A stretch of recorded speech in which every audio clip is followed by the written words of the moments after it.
Rajnath Singh briefs Prime Minister Narendra Modi on the steps taken in the aftermath of the Naxal attack on security forces in Sukma, as well as the status of the Rs 80,000 crore development package for Jammu and Kashmir. Prime Minister Narendra Modi will inaugurate the International BASAVA Convention in New Delhi today. PM Modi will also unveil the translated volumes of Vachana, penned by 12th century social reformer Basavanna and others in 23 Indian languages. He will also release the digital version of the work at the first ever celebrations of Basava Jayanti at the national level. Government has told the Supreme Court it is ready to talk to recognized political parties in Jammu and Kashmir to resolve the crisis there, but not with separatists. Attorney General Mukul Rohatgi made it clear that the government would come to the negotiating table only if recognized parties participated in the dialogue and not separatist elements. BJP President Amit Shah sets off on a 95-day All-India tour, during which he will strategize on ways to win the 2019 Lok Sabha elections. Shah's voyage will end by September 25th, the 101st birth anniversary of Jan Sangh ideologue Deen Dayal Upadhyay. Prime Minister Narendra Modi and Cyprus President Nikos Anastasiadis have strongly pitched for decisive action against states supporting, sheltering and sustaining violence factories in their regions. The two leaders also witnessed exchange of 4 agreements in the field of air services, agriculture, shipping and culture education and scientific cooperation. As many as 13 people, including 6 children, drowned in a stream in Anantapuramu district of Andhra Pradesh as a dinghy they were riding in capsized. 3 girls from the group swam to safety, while 1 boy is still missing. The state government will pay ex gratia of Rs 3 lakhs and Rs 1 lakh each to the kin of adult victims and children respectively. Odisha residents are in for a tough time as the heat wave, which took the temperature beyond the 43-degree mark at 9 towns yesterday, is set to intensify, but parts of North India, Telangana and Bihar can breathe easy with rains or thunderstorms forecast for today.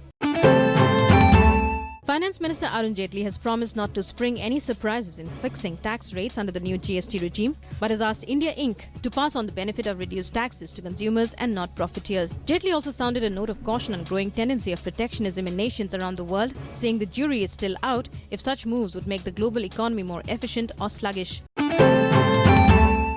Government think tank Niti Aayog expects India's growth rate to return to the 8% plus trajectory in 2 to 3 years, paving the way for faster reduction in poverty during the next decade. In its 3-year draft action agenda, it has also stressed upon the need for reforms in taxation, agriculture and governance for accelerating all-round development of the country.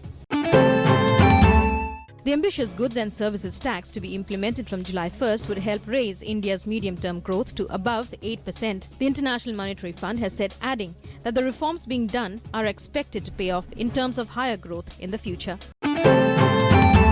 North Korea test-fired a ballistic missile on Saturday, South Korea's and US military said, defying intense pressure from the United States and the reclusive state's main ally, China. The test came as US Secretary of State Rex Tillerson warned the UN Security Council that failure to curb North Korea's nuclear and ballistic missile programs could lead to catastrophic consequences.